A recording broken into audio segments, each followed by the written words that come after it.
Hey, have you ever felt stuck in your own world, tuning into a voice that just gets you without even knowing your name? Or wondered if a connection through sound alone could pull you out of isolation and into something real? That's the magic Follow My Voice dives into. And if you're ready for a story that hits right in the feels, hit that subscribe button right now, smash the like, and turn on notifications so you never miss these deep dives into the scripts that change how we see love and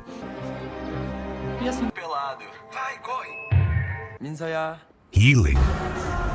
Let's jump straight into this 2025 gem from directors Inés Pintor and Pablo Santidrian. Adapted from Ariana Godoy's Wattpad hit. Narrated just for you like we're reliving every quiet, powerful moment together. Clara sits alone in her dimly lit room, the curtains drawn tight against the outside world, marking day 76 of her self-imposed confinement after a tough mental health struggle that has left her world shrunk to these four walls.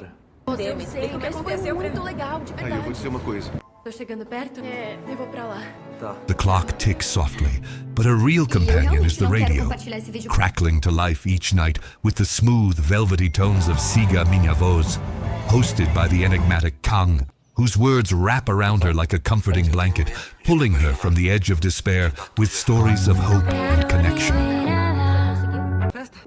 Então, quem vai? Sei. Fui eu que fiz. Bom, o meu irmão. Eu tava tão triste, tão perdido, que eu precisei da... Olha o que eu mandei pra você. Essa menina. The screenplay masterfully sets this up from the opening frames, using the radio static as a metaphor for the noise in her mind, slowly fading to reveal Kang's voice as her lifeline. Smart directing choice? Building intimacy without a single visual cue yet, making viewers lean in just like Clara does. Daqui a pouco a gente se revê, depois que passar o Natal.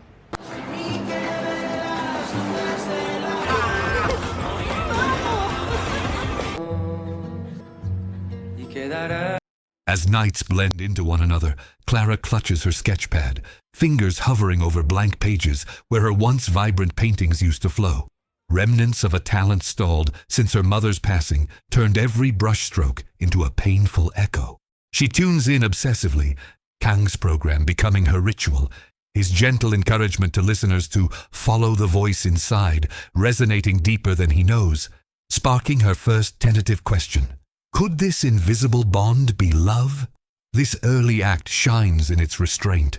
The script avoiding melodrama by layering Clara's internal monologue through voiceover that mirrors radio broadcasts. A clever narrative device that blurs reality and fantasy, hooking us on her growing curiosity while commenting on how media can bridge emotional gaps in our hyper-connected yet lonely lives. One evening, as Kang shares a listener story about rediscovering joy through small steps, Clara feels a stir, her hand finally sketching faint lines. A moon half hidden in clouds, symbolizing the light peeking through her fog. The camera lingers on her face, illuminated only by the radio's glow, a directorial flourish that amplifies isolation's weight while foreshadowing her arc, and the writers deserve praise for not rushing her progress. Instead, they weave in subtle flashbacks to brighter days with her mom at art shows, humanizing her withdrawal without overwhelming the present. Original take here. This isn't just recovery porn, it's a script that treats vulnerability as strength, challenging teen dramas that often glorify trauma over genuine growth. Her sister Camila knocks gently, entering with a tray of tea and quiet concern, urging Clara to consider school again. But Clara hesitates, the world beyond her door feeling like an insurmountable wave. Camila shares stories of her own steady life with partner Andy, planting seeds of normalcy, and in this scene, the screenplay excels by showing familial love as patient persistence rather than pushy intervention. A nuanced portrayal that adds emotional depth and makes Camila's role pivotal. Commenting on the craft, the dialogue-free exchanges, heavy on glances and touches, elevate the script beyond words, proving Pintor and Santidrian's eye for silent storytelling that keeps tension simmering without artificial peaks. Finally, on day 77, Clara steps out, heart pounding as she navigates the familiar street to school, each footfall of victory scripted with raw authenticity. Crowds blur, Sounds amplify, mirroring her anxiety in a montage that's viscerally immersive. Arriving at class, she meets Diego, the chaotic yet loyal classmate who cracks jokes to ease her in, followed by bold Perla and gentle Ellie, forming an instant circle that feels organic, not contrived. The script's genius lies in these introductions. No exposition dumps, just actions revealing personalities. Diego's pranks lighten the mood. Perla's enthusiasm pushes boundaries. Ellie's quiet nods offer safety, crafting a support system that propels Clara forward organically. Back home, the radio calls her again, Kang dedicating a song to those finding their way back, and Clara smiles for the first time in months, her sketches evolving into bolder strokes. This parallel editing between her daytime re-entries and nighttime rituals masterfully builds dual arcs, external world versus internal solace, commenting brilliantly on how unseen voices can empower visible steps, a theme ripe for our podcast era where influencers shape lives remotely. Deep script analysis. The repetition of radio motifs creates a rhythmic pulse, like a heartbeat syncing school chaos with home calm, ensuring viewers feel her momentum building subtly yet irresistibly. At school, the art class looms as her biggest hurdle, the room evoking memories of her last canvas dedicated to her mom, now gathering dust in her mind. Encouraged by her new friends, she picks up the brush and what pours out is pure emotion. Swirls of dark shades giving way to a radiant moon amid the turmoil, representing her anchors, family and friends. This sequence is screenplay gold, transforming a simple art exercise into catharsis without cheesiness. The colors on screen evolve with her strokes, a visual script note that directors nailed, symbolizing grief's transformation into gratitude. Original insight.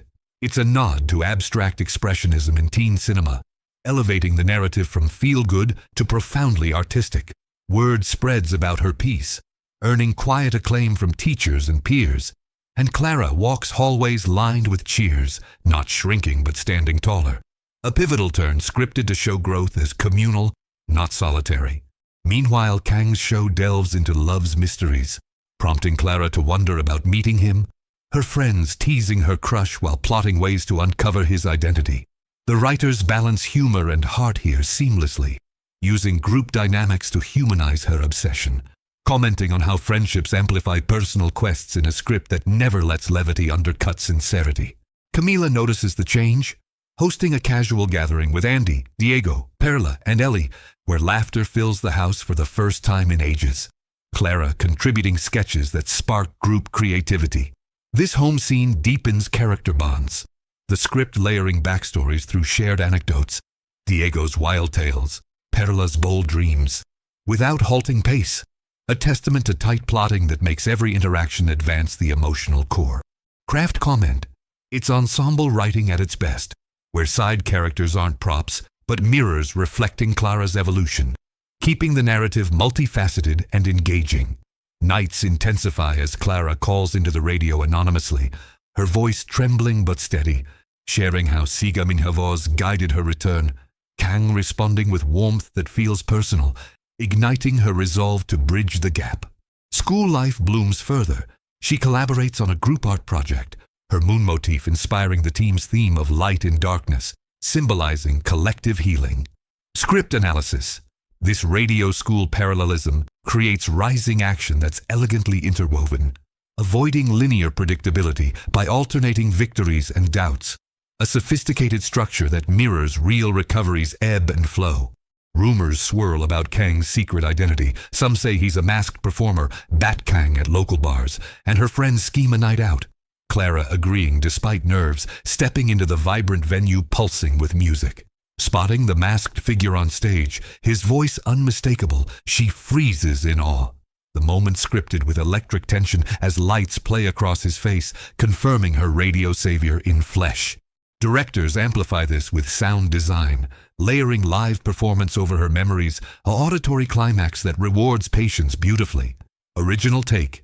It's a genius subversion of meet cutes, prioritizing voice over visuals to underscore the film's thesis on unseen connections. Post-performance. Paths cross naturally through friends. Kong unmasked, revealing a kind, unassuming guy whose real-life presence matches his broadcast charm, leading to tentative conversations amid the group's energy. Clara opens up about her journey, sketches in hand, forging a bond that feels earned, not fated.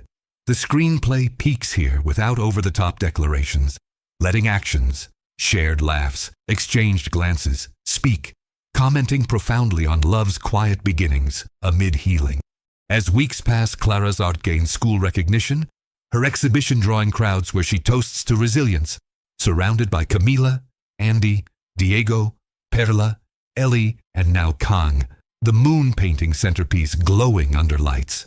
This finale gathers threads masterfully, each character contributing to her toast's echo of Kang's radio wisdom, scripted as a full-circle affirmation of community over isolation. Deep dive. The toast motif ties back to opening radio dedications, a poetic bookend that elevates the script from solid drama to resonant artistry, proving economical storytelling's power. The night ends with Clara and Kang walking under stars, voices blending like their first radio connection, hinting at futures built on trust, not perfection. Throughout, the script's originality lies in its subtlety. No grand gestures, just persistent small wins, crafting a narrative that lingers, challenging viewers to question their own unseen bonds. What a ride, right? This film's deep emotional architecture, from radio as catalyst to art as release, makes it a standout in teen recovery tales, with every scene layered for maximum impact. Wrapping this up, Follow My Voice masterfully proves that the strongest stories heal through connection. Voice by voice, step by step. Pure scripting brilliance that stays with you. What's your take? Could you fall for a voice alone? Or has a radio show ever changed your path? Drop your thoughts below, and if this hooked you, subscribe for more script breakdowns that keep the conversation going.